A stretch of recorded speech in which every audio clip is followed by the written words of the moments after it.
टोंक जिला मुख्यालय पर मोदी सरकार के 9 साल पर बीजेपी का व्यापारिक सम्मेलन हुआ आयोजित।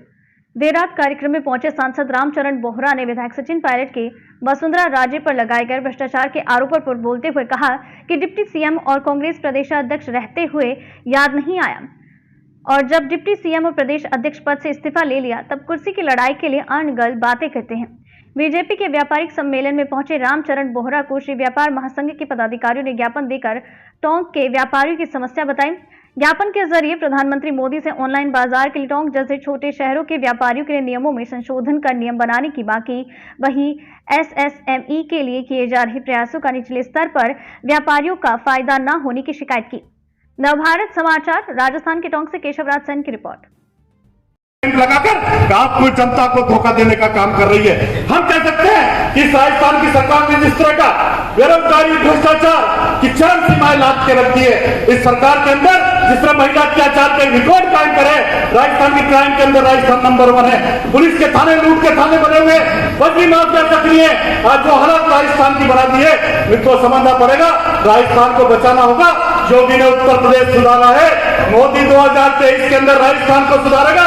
एक नेतृत्व से मजबूत हमें 2024 के अंदर लोकसभा के मंच पर पुनः जीत कराएंगे। व्यापारी बंधुआ आपकी समस्याओं की लड़ाई करेंगे और मोदी जी ने जिस तरह का आर्थिक जो हमारा लेवल था 11वें स्थान पर हम थे, आज 5वें स्थान पर आ गए।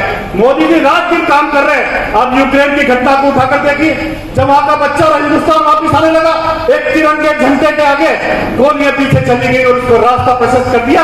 ये मोदी जी की ताकत है। मित्रों, आप देखिए राजस्थान सरकार के अंदर जिस तरह के राजस्थान सरकार का सीनियर मंत्री तो इस सरकार के मंत्रियों के ऊपर भ्रष्टाचार का आरोप लगाता है, यह आप सबसे छिपा हुआ है। करियालाल की हत्या हो गई, उसने कहा था प्रशासन से कि मुझे मारने की धमकी मिली हुई है, लेकिन इस लापरवाह प्रशासन ने उसका नहीं लाद की गर्दन कलम करने दी। यह प्रशासन राजस्थान का। कृष्णा वाल्मीकि की हत्या हो गई, राजस्थान क्राइम सिटी बन गया है, माफियाओं के अड्डे बन गए। इससे हमें समझना पड़ेगा व्यापारी बंधुओं, हमें आने वाले 2023 के अंदर इस कांग्रेस की सरकार को उखाड़ के फेंकने का संकल्प करना पड़ेगा और 2024 के नरेंद्र भाई मोदी के नेतृत्व में देश के अंदर पुनः कमल खिलाने की हालत जरूरत है। देश रहेगा तो हम मिलेंगे।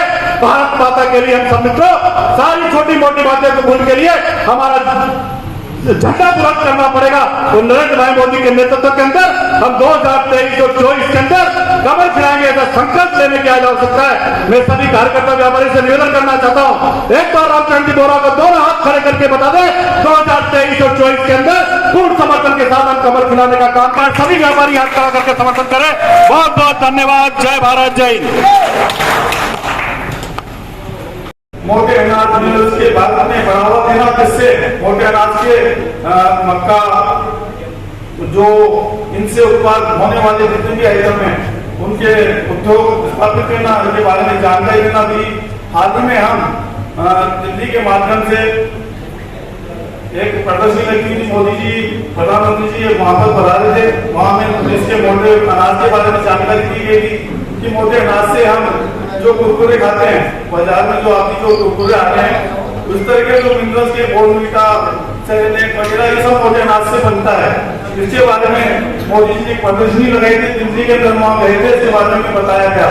तो इस तरह के कई आयाम मोदी जी द्वारा किए जा रहे हैं। व्यापारिक टैक्स प्रक्रिया को सुगमता प्रदान करना, इंस्पेक्टर राज बहुत हद तक खत्म करना, विदेशी कंपनियों द्वारा उत्पाद भारत में निर्मित सामानों द्वारा भारत के नागरिकों को प्रशिक्षण दिलवाना, जिससे जो व्यापारी है हमारा भारत का उसको प्रशिक्षण मिले, वो जाने इस बारे में कि विदेशों में क्या उत्पाद हो रहा है उसको भारत में किस तरह से उत्पाद कर सकते हैं, इसके बढ़ावा देना।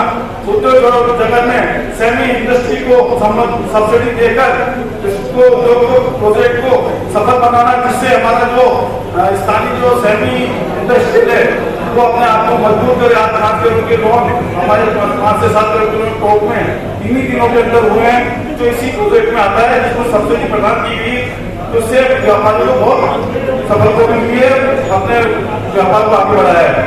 व्यापारियों को निचले स्तर और मध्यम व्यापारियों को 1 लाख से लेकर 25 लाख तक के मुद्रा लोन सुविधा देना, इस तरह के काम मोदी जी के कार्यकाल में 9 वर्ष में किए गए हैं। अफसरशाही पर अंकुश लगाना, सुगम पेपरलेस प्रक्रिया लागू करना, जिससे पेपर की फॉर्मेलिटी कम हो, ऑनलाइन भी सारा वर्ग हो जाए। इस तरह की योजनाएं प्रधानमंत्री मोदी जी द्वारा हमारे की गई है, जो कि 75 सालों के अंदर इन 9 वर्षों में जितना सफल अभियान मोदी जी द्वारा किया गया है वो बहुत ही कार्यकुशलता को प्रतीत है। लेकिन जिस प्रकार से आज 75 सालों से व्यापारी की जो बाजार में इतना काम करने के बाद भी जो हालत है, आज कहीं ना कहीं जाकर हम पिछड़े हुए हैं, फिर भी आज जितना कुछ हमारे द्वारा किया जाता है, आज कोरोना के अंदर हमें तन मन धन से ध्यान लगाकर हमने सेवा की है। उन सेवाओं के अनुरूप देखते हुए प्रधानमंत्री मोदी जी ने फाइनेंस सेक्टर में हमें आज बैंकों के अंदर बहुत सारी छूट प्रदान की गई थी, लेकिन निचले स्तर पर जिस प्रकार की कोई छूट बैंकों द्वारा मिलती नहीं गई, वो एक्स्ट्रा लोन देकर उन पेमेंट को भरा गया है, हमारे अकाउंट एंट्री किए गए। इस तरह की जो योजनाएं प्रधानमंत्री जी जिला स्तर पे कार्यकारिणी बनाकर उसके अंदर हमें शामिल करें, जिससे हम लोगों तक उन योजनाओं को पहुंचाएं। जय हिंद, जय भारत।